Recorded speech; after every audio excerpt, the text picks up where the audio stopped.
Friends, the Chhattisgarh studio के इस YouTube channel पर आप सभी का स्वागत है। जैसा कि आप सभी को पता होगा, कल यानी कि 2 सितंबर 2023 को भूपेश सरकार का अंतिम मंत्रिपरिषद की कल बैठक आयोजित की गई, जिसमें बहुत ही महत्वपूर्ण निर्णय लिए गए हैं।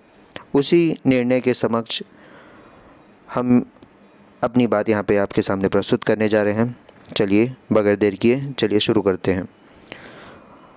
पहला जो महत्वपूर्ण निर्णय लिया गया है, जो कि आवासहीन और कच्चे कमरे वाले परिवारों को पक्का आवास मुहैया कराने के लिए प्रधानमंत्री आवास योजना ग्रामीण के अंतर्गत स्थायी प्रतीक्षा सूची में शामिल शेष सभी 6,99,439 पात्र परिवारों को आवासों की स्वीकृति का निर्णय लिया गया है। चलिए बढ़ते हैं अगले निर्णय की ओर, जो कि है सामाजिक आर्थिक जातिगत जनगणना वर्ष 2011 की सर्वे सूची में शामिल होने से वंचित रह गए ऐसे परिवार जो आवासहीन हैं, उन्हें राज्य सरकार के द्वारा अपने मद से आवास उपलब्ध कराने के लिए मुख्यमंत्री श्री भूपेश बघेल ने विधानसभा में ग्रामीण आवास न्याय योजना की घोषणा की थी। इस योजना की नीति निर्धारण और एवं क्रियान्वयन के संबंध में मंत्रिपरिषद की बैठक में निर्णय लिया गया। आगामी किसी भी परीक्षाओं में आपसे यह प्रश्न बहुत ही ज़्यादा इम्पोर्टेंट बन जाता है कि प्रधानमंत्री आवास योजना जो कि ग्रामीण है, उसकी शुरुआत कब हुई थी, वर्तमान में उससे कितने परिवार लाभान्वित है, और ये जो संख्या दी गई है कि 6,99,439 पात्र परिवार है, अभी वर्तमान में उनकी स्वीकृति दी गई है। जैसा कि पिछले CGPSC के प्रीलिम्स में यह प्रश्न पूछा गया था कि 30 सितंबर को फलाना वेबसाइट में फलाना संख्या पंजीकृत की संख्या कितनी थी, तो यह प्रश्न भी बहुत ही ज़्यादा इम्पोर्टेंट बन जाता है, क्योंकि आगामी चुनाव और उसके बाद प्रीलिम्स की परीक्षा होगी, जैसे कि फरवरी के द्वितीय सप्ताह रविवार में होना है। उससे पहले कि जितने भी सरकार का ये फाइनल टर्नओवर हो रहा है, तो जितने भी इन्होंने काम किए हैं 5 साल में, और अंतिम यह मंत्रिपरिषद की बैठक हो जाती तो ये और भी ज़्यादा महत्वपूर्ण हो जा रहा है। तो ये जितने भी पॉइंट, जितने भी योजनाएं इसमें शामिल हो रही है, चाहे बजट में इस साल की जो योजना शामिल थी, ये अंतिम मंत्रिपरिषद की बैठक में जितनी योजनाएं शामिल हो रही है, वह सभी बहुत ही ज़्यादा इम्पोर्टेंट बन जाती है। आप इसको नोट करके रखें, कौन सी तिथि को ये चालू हुई थी, कहाँ से, किस स्थान से शुरू हुई, इसमें लाभान्वित परिवारों की संख्या क्या है, इसमें और भी क्या महत्वपूर्ण आयाम हैं इसके, ये सभी पॉइंट आप नोट करके रखें। चलिए बढ़ते हैं अगले निर्णय की ओर। प्रदेश में जरूरतमंद परिवारों की आवश्यकता एवं समस्याओं को दृष्टिगत रखते हुए छत्तीसगढ़ राज्य सामाजिक आर्थिक सर्वेक्षण 2023 के अनुसार 47,090 परिवार ऐसे पाए गए जो आवासहीन हैं और इनका नाम सर्वे सूची 2011 में नहीं है। तो राज्य सरकार ने इस योजना के लिए 100 करोड़ बजट का प्रावधान किया था। ठीक है, और जो कि सबसे ज़्यादा महत्वपूर्ण, जो कि बेरोजगारों और नवीन रोजगार प्राप्त किए, सरकारी नौकरी जिन्होंने प्राप्त किया है, आगामी जो परीक्षाएं में पास होंगे उनके लिए बहुत ही ज़्यादा महत्वपूर्ण यह निर्णय माननीय मुख्यमंत्री श्री भूपेश बघेल द्वारा, जो कि अभी तक 3 वर्षों के लिए स्टाइपेंड मिलता था परीक्षा अवधि में, प्रथम 3 वर्ष में क्रमशः वेतनमान 70, 80 और 90% का दिए जाने का प्रावधान भूपेश बघेल सरकार ने अपने प्रथम कार्यकाल में किया था। ठीक है, जिसे कल मंत्रिपरिषद की बैठक में इसे पूर्णतः समाप्त कर दिया गया है। आपका आगामी जब भी परीक्षा में आप पास होके जाएंगे सरकारी नौकरी में, आपको प्रथम माह से ही आपको वेतन का 100% देय मिलेगा। तो ये बहुत ही ज़्यादा महत्वपूर्ण निर्णय लिया गया है कल के इस मंत्रिपरिषद की बैठक में। चलिए बढ़ते हैं अगले, देखते हैं। डिप्लोमाधारी और डिग्रीधारी स्टाफ नर्सेस को दी गई 3 एवं 4 वार्षिक वेतन वृद्धि की वसूली दर आगामी आदेश तक रोक लगाए जाने का निर्णय लिया गया है। ठीक है, जो कि डिप्लोमाधारी जो स्टाफ नर्सेस थे, जो 1 साल का डिप्लोमा करके नर्सिंग का कोर्स किए हुए थे, उन्हें 3 एवं 4 वार्षिक वेतन क्रमांक जो लेवल चलता है 3 एवं 4 की वार्षिक वेतन वृद्धि की वसूली पर अभी अगले आदेश तक रोक लगा दिए गए। ठीक है, अब बढ़ते हैं अगले जो निर्णय है, जिसमें यह है कि सिविल सेवा की तैयारी कर रहे युवाओं के हित में एक बड़ा फैसला लिया गया है। राज्य की सेवा परीक्षा नियम 2008, जो कि राज्य सेवा परीक्षा प्रीलिम्स CGPSC जिसे कहा जाता है, CGPSC के प्रीलिम्स, मेंस और इंटरव्यू, अभी तक ऐसा होता था कि पारदर्शिता का अभाव थोड़ा देखा गया था कि प्रीलिम्स की परीक्षा आप देते थे, उसके बाद आपका आप कितना नंबर लाए हैं आपको ये पता नहीं चलता था। मेंस का ही नंबर आपको पता चलता था अगर आप मेंस में अपीयर हो रहे हैं, लेकिन मेंस में अपीयर होने वाले छात्रों की संख्या महज 3-3.5 हज़ार के आसपास ही रहती है, जबकि प्रीलिम्स देने वालों की संख्या लाख 1.5 लाख ऐसे रहता है। तो वो जो 1-1.5 लाख छात्र रहते थे वो अपना नंबर नहीं देख पाते थे, सीधा एक रोल नंबर आता था इससे पहले।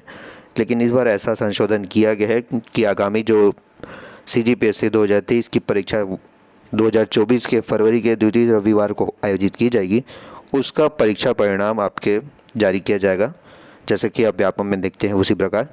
और मुख्य परीक्षा अंतिम चयन परीक्षा की अंक सूची ऑनलाइन अकाउंट में आपको प्रदर्शित की जाएगी, ठीक है। और सबसे महत्वपूर्ण निर्णय ये है कि साक्षात्कार जो कि अभी तक 150 नंबर का होता था, अब यह 150 अंक का हो गया है। 150 की जगह 100। मेरा तो ऐसा मानना था कि ये 150 को ही पूरा समाप्त किया जाए, क्योंकि आंध्र प्रदेश सरकार में भी ऐसा कर दिया गया कि वहाँ भी अब राज्य सेवा परीक्षा में इंटरव्यू की जो पद थी, इंटरव्यू के जितने भी नंबर थे उसको समाप्त कर दिया गया। और बहुत ही अच्छा निर्णय था ये पारदर्शिता लाने के लिए, क्योंकि इंटरव्यू में क्या होता है वो आप बताने की आपको आवश्यकता नहीं है। बढ़ते हैं अगले निर्णय की, जो कि गोधन न्याय योजना के तहत गौठानों से संबंधित स्व सहायता समूह प्राथमिक सहकारी समिति को कंपोस्ट के विक्रय पर प्रोत्साहन बोनस राशि प्रदान करने का निर्णय लिया है, ठीक है। स्व सहायता समूह को 8 जुलाई 2022 से 7 जुलाई 2023 तक प्रति किलोग्राम कंपोस्ट विक्रय पर ₹1 प्रति किलोग्राम राशि के मान से कुल 12 करोड़ 32 लाख रुपए दिए गए हैं, ठीक है। प्रति किलो 10 पैसे की दर से कुल बोनस और दिया गया, प्रति किलो 10 पैसे माफ़ कीजिएगा 10 पैसे की दर से बोनस राशि बांटी गई है, ठीक है। अब देखते हैं अगला निर्णय जो कि है बांध सुरक्षा अधिनियम 2021 में निहित प्रावधान के तहत राज्य बांध सुरक्षा संगठन के लिए मुख्य अभियंता के पद सृजन की स्वीकृति प्रदान की गई है। तो मुख्य अभियंता के जब जो नए पद सृजन होने हैं, इससे जो सहायक अभियंता भी पद पे हैं वो लोग प्रमोट होकर मुख्य अभियंता पे बनेंगे। इससे सहायक अभियंता जो पद पे है वो तो निकल लिए, अभी नया पद खाली हो गया। तो आगामी आपको चुनाव से पहले सहायक अभियंता के पद देखने को मिल सकते हैं। जो भी इंजीनियरिंग बैकग्राउंड से हमारे भाई बहन हैं वो अपनी तैयारी को जोर शोर से तैयारी करके रखें कि आगामी चुनाव है। आप सभी को पता है कि चुनाव से पहले सरकार को बेरोजगारों को लाभान्वित करना ही पड़ेगा। तो यह पद आपके सामने आने की पूरी चांसेस है, ठीक है। बढ़ते हैं अगले निर्णय की ओर। भारत स्काउट गाइड जिला संघ रायपुर को प्रशिक्षण केंद्र की स्थापना हेतु ग्राम मठ जिला रायपुर में शासकीय भूमि माफ कर निःशुल्क आवंटन करने का निर्णय लिया गया। अभी अगर यह प्रश्न आपसे व्यापम में या CGPSC में प्रश्न बनता है कि अभी हाल ही में भारतीय स्काउट गाइड जो संघ है उसको छत्तीसगढ़ में किस स्थान पर शासकीय भूमि आवंटित की गई है, तो आपका ऑप्शन बहुत सारे हो सकते हैं, जिसमें यह सही उत्तर होगा कि ग्राम मठ जिला रायपुर में यह भूमि आवंटित की गई है, ठीक है। चलिए बढ़ते हैं अगले महत्वपूर्ण निर्णय, जो कि छत्तीसगढ़ निषाद केवट समाज को शैक्षणिक छात्रावास तथा सामाजिक भवन के लिए ग्राम फुंडहर जिला रायपुर में शासकीय भूमि में ब्याजी राशि में छूट प्रदान करने का निर्णय लिया गया है, ठीक है। फिर है श्री कल्याण सेवा आश्रम अमरकंटक के द्वारा छत्तीसगढ़ में आदिवासी एवं पिछड़ा वर्ग के कल्याण हेतु संस्कार अध्ययनशाला चिकित्सकीय गौशाला निर्माण हेतु श्रीमती सूर्यमुखी देवी राजगामी संपदा समिति जिला राजनांदगांव के स्वामित्व की भूमि को सशर्त आवंटित किए जाने का निर्णय लिया गया है। कल्याण सेवा आश्रम अमरकंटक जो है श्रीमती सूर्यमुखी देवी राजगामी संपदा राजनांदगांव को आवंटित किए जाने का निर्णय लिया गया, ठीक।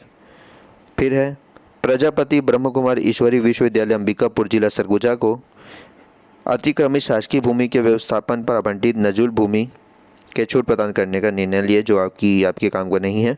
छत्तीसगढ़ मोटरयान कराधान अधिनियम 1991 के द्वितीय अनुसूची के भाग 1 के स्पष्टीकरण में ये भी आपके काम का नहीं। इसके बाद जो है छत्तीसगढ़ वेतन पुनरीक्षण नियम 2017 के अंतर्गत ग्रेड पे 8700 का वेतन, मैट्रिक में तत्वाधान लेवल 15 में कोष्टिकाएँ निर्धारण, ये भी फिलहाल तो अभी आपके काम का नहीं है। सेरीखेड़ी में मंत्रालयीन सेवा के अधिकारी कर्मचारी हेतु विशेष आवासीय योजना सेरीखेड़ी रायपुर में भूखंडों के पात्रता को संशोधन निर्णय लिया गया है, ठीक है।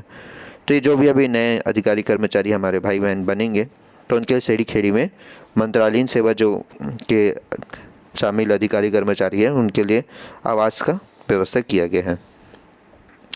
वर्ष 2023-24 के शेष अवधि के लिए सीलबंद बोतलों में देसी विदेशी मदिरा प्रदाय व्यवस्था में संशोधन पर यह आबकारी से संबंधित है। और मुख्यमंत्री जी के द्वारा नगर पंचायत कोसीर, नगर पंचायत जरहा गांव के गठन, नगर पंचायत माना कैंप को नगर पालिका में उन्नयन, ये बहुत ही ज़्यादा इंपॉर्टेंट यह निर्णय जो कि है, आप इसको नोट करके रखें। मुख्यमंत्री जी के द्वारा अभी हाल ही में नगर पंचायत कोसीर, नगर पंचायत जरहा गाँव के गठन, कौन कौन से नगर पंचायत का अभी गठन किया गया है, तो कोसीर और जरहा गाँव, ठीक है। और नगर पंचायत मानक कैंप को नगर पालिका में पदोन्नत किया गया है। ये प्रश्न भी बन सकता है। पहला प्रश्न ये कि नगर पंचायत कितने नवीन नगर पंचायत की स्थापना हुई, तो 2। कौन कौन से, तो कोसीर और जरहा गाँव, ठीक है। किस नगर पंचायत को अभी नगर पालिका का दर्जा दिया गया, तो माना कैंप को। घोषणा के संबंध में छूट प्रदान करने का निर्णय लिया गया, ठीक है। और नगरीय निकाय क्षेत्र में उद्योग विभाग के द्वारा विकसित औद्योगिक क्षेत्रों में स्थापित औद्योगिक इकाइयों को संपत्ति कर में छूट दिए जाने का महत्वपूर्ण निर्णय मंत्रिपरिषद के बैठक में लिया गया है। ये थे महत्वपूर्ण निर्णय जो कि भूपेश सरकार के अंतिम मंत्रिपरिषद के द्वारा लिया गया है। वीडियो को पूरा देखने के लिए आप सभी का धन्यवाद। जय जोहार, जय छत्तीसगढ़।